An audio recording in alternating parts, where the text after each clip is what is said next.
Programme آواز جرس کے سامعین کی خدمت میں محمود احمد کا سلام و آداب۔ بسم اللہ الرحمن الرحیم۔ معزز سامعین، نیکی اور گناہ کا وہی فرق ہے جو روشنی اور اندھیرے کا ہوتا ہے۔ اگر کسی جگہ اندھیرا ہو تو وہاں انسان کو سانپ اور بچھو نظر نہیں آتے اور وہ ان سے بچ نہیں سکتا۔ جیسے ہی روشنی آتی ہے سانپ اور بچھو کا پتہ چل جاتا ہے۔ اول تو وہ خود بھاگ جاتے ہیں، ورنہ انسان ان کو مار دیتا ہے۔ اسی طرح جس انسان کے پاس علم کا نور ہوتا ہے، اس نور کے آتے ہی گناہوں کے سانپ اور بچھو اس کے سامنے واضح ہو جاتے ہیں۔ پھر وہ انسان ان سانپ اور بچھوؤں سے بچنے کی کوشش کرتا ہے۔ یہ ایک موٹی سی بات اچھی طرح سمجھ لیجیے کہ عام لوگوں میں اور اولیاء اللہ میں بنیادی فرق گناہوں سے بچنے کا۔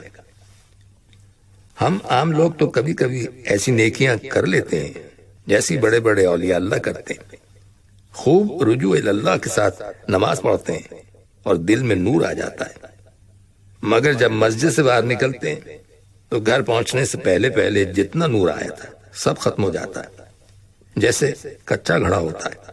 اگر اس میں پانی ڈال دیں تو چند گھنٹوں کے بعد وہ خالی ہو جاتا ہے، کیونکہ اس میں سے پانی قطرہ قطرہ کر کے ٹپکتا رہتا ہے۔ اسی طرح ہمارا حال ہوتا ہے کہ مسجد میں بیٹھ کر عبادت کی تو دل میں نور بھر گیا، لیکن جیسے ہی مسجد سے باہر گئے اور لوگوں سے ملے تو دوسروں کے ساتھ زیادتی کرنے، غیبت کرنے اور بد نظری وغیرہ کی وجہ سے وہ نور ٹپکنا شروع ہو جاتا ہے۔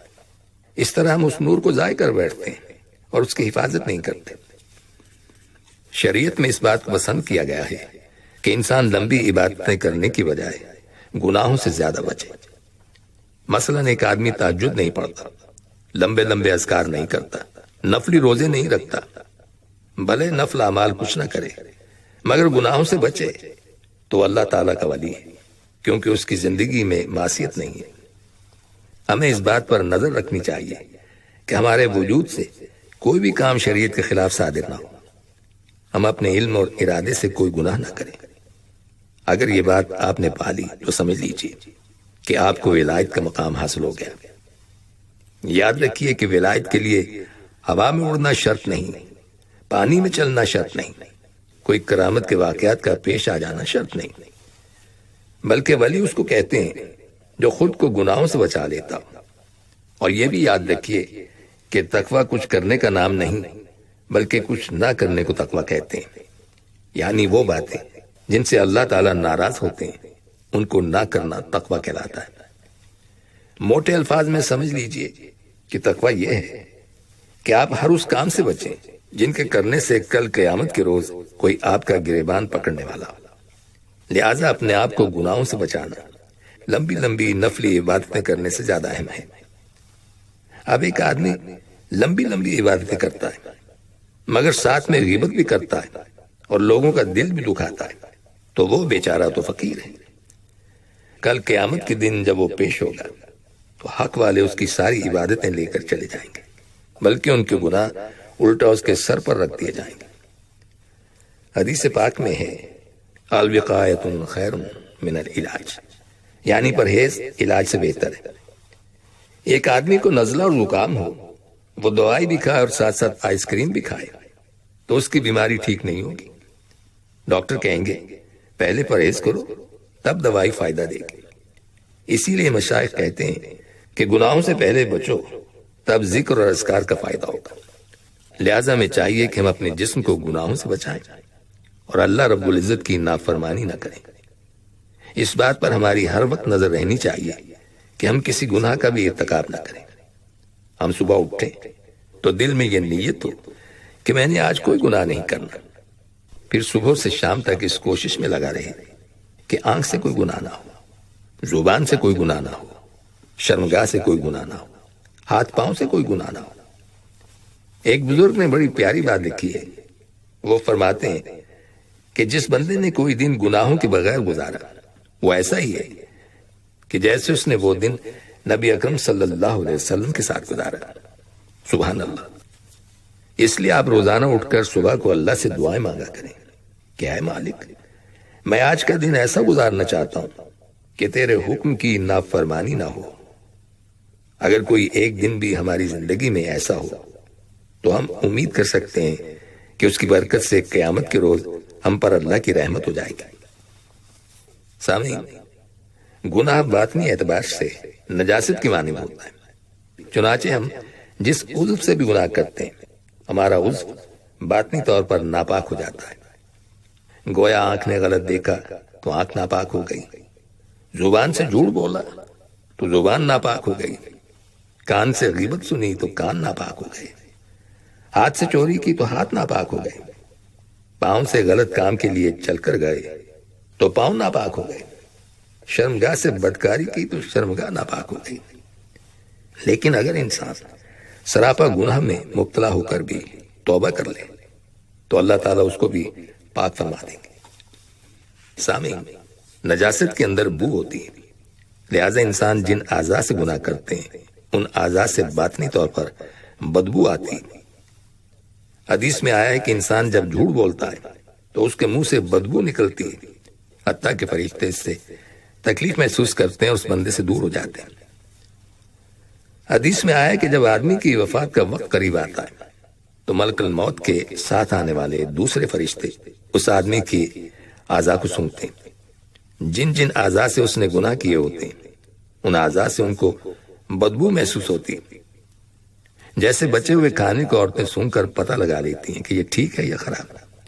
ذرا سی مہک محسوس ہو تو وہ کہتی ہیں کہ کھانا خراب ہے۔ بالکل اسی طرح فرشتے موت کے وقت انسان کے اعضاء کو سونگتے ہیں، اگر ان میں گناہوں کی بدبو ہو تو انہیں پتہ چل جاتا ہے، اور جو توبہ طائب ہونے والا نیکوکار انسان ہوتا ہے اس کے اعضاء گناہوں سے پاک ہوتے ہیں، لہٰذا ان سے بدبو محسوس نہیں ہوتی۔ حضرت عمر رضی اللہ تعالیٰ عنہ کے پاس ایک صاحب آئے اور آپ نے دیکھ کر فرمایا کہ لوگوں کو کیا ہو گیا کہ وہ ہماری محفلوں میں بے محابہ چلے آتے ہیں اور ان کی نگاہوں سے زنا ٹپکتا ہے۔ اس سے پتہ چلا کہ بسا اوقات گناہوں کی بدبو بعض نیک لوگوں کو دنیا میں بھی محسوس ہو جاتی ہے۔ یاد رکھیے کہ گناہوں کی یہ بدبو صرف دنیاوی زندگی میں اور موت کے وقت ہی فرشتوں کو محسوس نہیں ہوتی، بلکہ جہنم میں پڑنے کے بعد بھی ان کے اعضاء سے بدبو محسوس ہوگی۔ چنانچہ حدیث میں آیا ہے کہ جو انسان زناکار ہیں جہنم میں ڈالنے کے باوجود ان سے ایسی بدبودار ہوا نکلے گی کہ سارے جہنمیوں کو پریشان کر دے گی، اور وہ بڑے غصے کے ساتھ اس جہنمی کو دیکھ کر کہیں گے کہ تیرے جسم سے کیسی بدبو نکلی جس نے جہنم کے اندر ہماری تکلیف میں اضافہ کر دیا۔ سامعین، یاد رکھیے کہ کبھی کسی گناہ کو ہلکا نہ سمجھیں۔ حافظ ابن قیم رحمۃ اللہ علیہ فرماتے ہیں کہ اے دوست، گناہ کرتے ہوئے یہ نہ دیکھ کہ یہ چھوٹا ہے یا بڑا، بلکہ اس پروردگار کی عظمت کو دیکھ کہ جس کی تو نافرمانی کر رہا ہے۔ کبھی کسی نے چھوٹے بچھو کو اس لیے ہاتھ نہیں لگایا کہ یہ چھوٹا ہے، کبھی کسی نے چھوٹے انگارے کو ہاتھ لگایا کہ یہ چھوٹا ہے۔ سب چھوٹے بچھو سے بھی ڈرتے ہیں، چھوٹے سانپ سے بھی ڈرتے ہیں، اور چھوٹے انگارے سے بھی ڈرتے ہیں، کیونکہ وہ نقصان دہ ہوتے ہیں۔ لیکن اگلی بات سن لیجئے کہ بچھو، سانپ اور انگارے کا نقصان پھر بھی کم ہوتا ہے، اور گناہ کا وبال اس سے بہت زیادہ ہوتا ہے۔ سامعین، توبہ کرنے کے دو فائدے۔ اگر آپ نے اپنے دل میں پکا ارادہ کر لیا کہ رب کریم آج میں نے اپنے سب گناہوں سے توبہ کر لی، تو سمجھ لیجئے کہ ہم نے اپنے دل کو دھو لیا اور ہم نے اپنے آپ کو اللہ رب العزت کے قریب کر دیا۔ جب تک گناہوں کو نہیں چھوڑیں گے اس وقت تک اللہ رب العزت کا وصل نصیب نہیں ہوگا۔ یہی وجہ ہے کہ ہمارے بزرگوں کے پاس جب بھی کوئی آتا ہے تو وہ سب سے پہلا کام یہ کرواتے ہیں کہ بھائی اپنے گناہوں سے توبہ کرو۔ بعض اوقات شیطان دل میں یہ بات ڈالتا ہے کہ فلاں گناہ نہیں چھوڑ سکتا، تو بھائی اپنے آپ کو سمجھائیے کہ اگر ہم گناہ نہیں چھوڑ سکتے تو اللہ تعالیٰ تو ہم سے گناہ چھوڑوا سکتے ہیں، کیونکہ ہمارے دل اس کی انگلیوں کے درمیان ہیں۔ اللہ تعالیٰ جیسے چاہتے ہیں دلوں کو پھیر دیتے ہیں۔ اگر اللہ تعالیٰ نے دلوں کو پھیر دیا تو پھر گناہوں کو چھوڑنا آسان ہو جائے گا۔ اس لیے توبہ کرنے کی سچی پکی نیت کیجیے اور گناہ کو چھوڑنے کا ارادہ کیجیے۔ بھلے کوئی بندہ روز گناہ کرتا ہے پھر بھی وہ سچی توبہ کی نیت کر لے۔ اس کے دو فائدے ہوں گے۔ ایک فائدہ تو یہ کہ اس توبہ کی وجہ سے آج تک جتنے گناہ کیے ہیں وہ تو معاف ہو جائیں گے، پچھلا حساب بے باک ہو جائے گا۔ اور دوسرا فائدہ یہ ہے کہ اللہ رب العزت مدد فرما کر آئندہ بھی حفاظت فرمائیں گے۔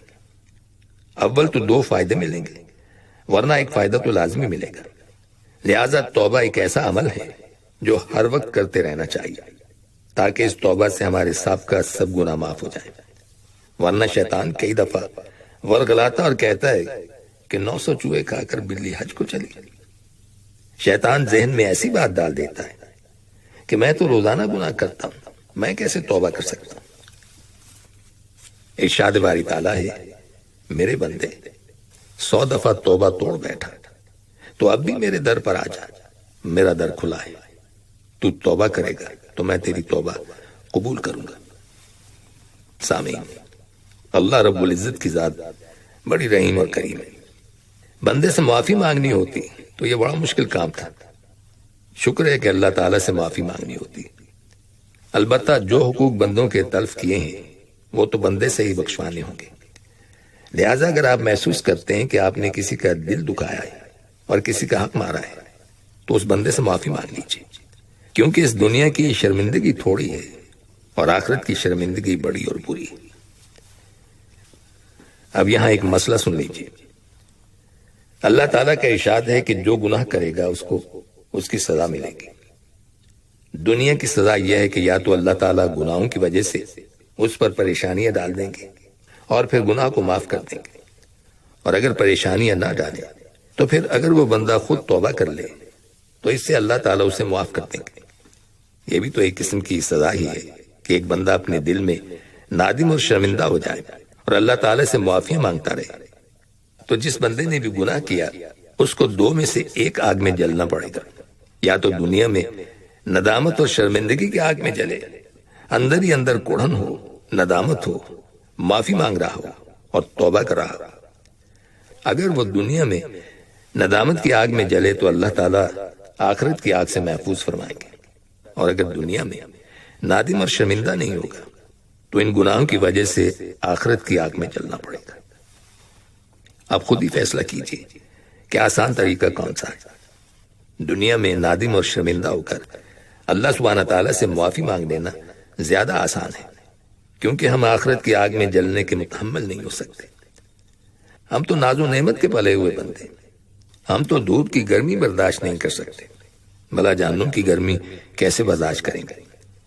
اس لیے ہمیں چاہیے کہ ہم اسی وقت اپنے تمام گناہوں سے پکی اور سچی توبہ کریں، اور دل میں شرمندگی ہو کہ اے میرے مالک، میں اب تک گناہ کرتا رہا، اب مجھے بات سمجھ میں آئی ہے کہ یہ گناہ تو نجاست ہے اور انہوں نے میرے جسم کے اعضاء کو نجس بنا دیا ہے، اور واقعی اگر اللہ سبحانہ تعالیٰ ہمارے گناہوں کی بدبو کو ظاہر فرما دیتے تو ہمارے پاس تو کوئی بیٹھنا بھی پسند نہ کرتا۔